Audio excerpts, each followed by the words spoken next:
गुटी उचलती तुमचं ॲव्हरेज चांगले आलं लक्षात.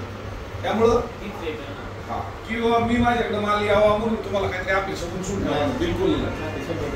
100% द्या. मी तुम्हाला ॲव्हरेजली रेट सांगतोय म्हणजे तुम्हाला पुढं काय होणार आहे. आता मी हे जर पाऊस नसता ना मी सांगतो 150 रुपयापर्यंत गुटी जायला पाहिजे. 137 पर्यंत तरी विकली मी. कदाचित 2-3 दिवसात हे जर वातावरण असं राहिलं ना तुम्हाला ऑगस्ट एंडला सुद्धा 150चा रेट दिसेल गुटीचा. आणि ती गुटी एवढी असेल 150-200 ग्रॅमची. आता आपण 100 ते 150 बनवूया 70-80 ग्रॅमची पण गुटी असते आणि 150-200 ग्रॅमची जी गुटी आहे ऍक्च्युली बागेमध्ये सौदा होतो. बागेमध्ये सौदा होतो तो काय 100+ मी घेणार पण मुळात बागेत 100+ नाहीये. 150च्या पुढे 200च्या बरोबरच आहे. 100 घेतो काय हा ज्यावेळेस होतो त्यावेळेस तो फसवा रेट होतो.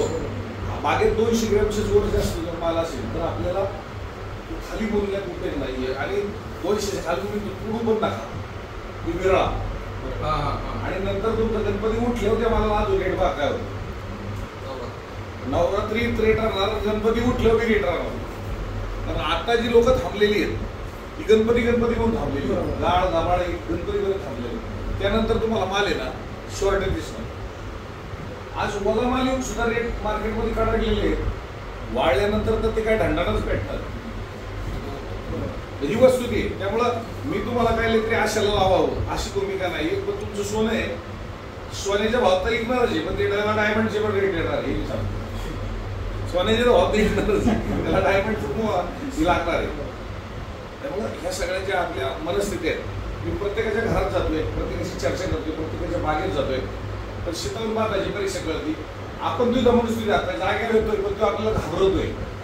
रेट पडतील तुम्ही आता सौदा करा.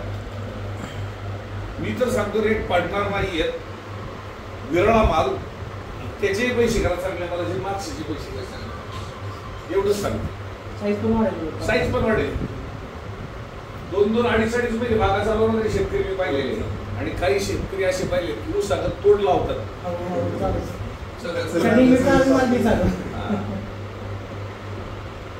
म्हणजे केडी चौधरी हे युट्यूब चॅनलचं वादळच तयार झालेले. भले माझ्यापर्यंत लोकांना काय होते जागेवर होते पण वादळ तयार झालेले आहे.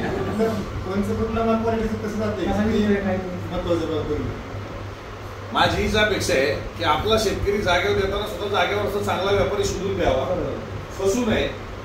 कारण हे वर्ष पुन्हा दुसऱ्या वर्षी नाही.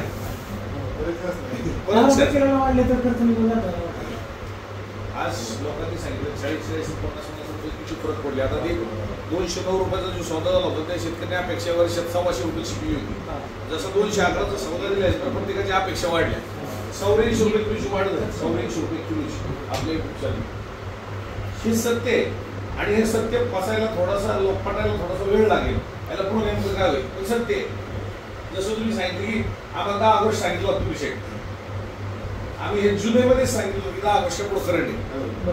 पण मला हे दिसत होतं तुम्हाला दिसत नव्हतं मला दिसत होतं पुढे जाऊन काय होणार.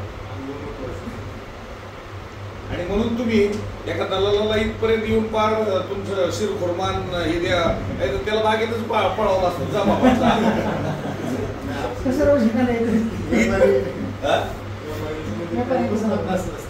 एक लक्षात घ्या जिथं आपुलकी असते तिथं तुम्ही अंतकरण करा. पण तुमची एखादी हटाई करायला आला तुम्हाला तुमच्या मनासारखा रेट नाही पाहिला लय मंदी आहे तुम्ही करा 4-5 साल आम्ही तुमची व्हिडिओ बघून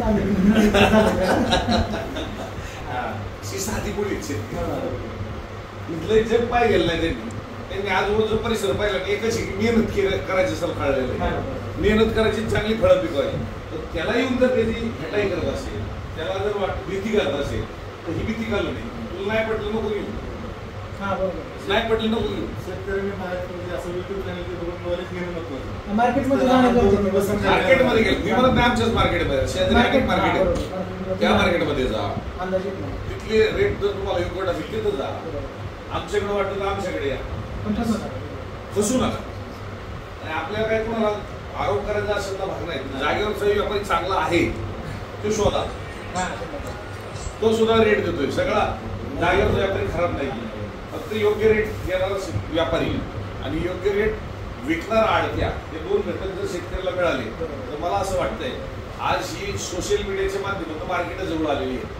आम्ही तुमच्या जवळ आलेलो आहोत. भले आज तुम्ही तुम्ही जवळ पाहताय पण दररोज मोबाईल मध्ये तर पाहताय. हा 100% बरोबर. दररोज मोबाईल मध्ये पाहताय. सगळं असलं का त्याचे खिशात घेऊन शेकला पाहिजे काय तुम्ही बरोबर आहे.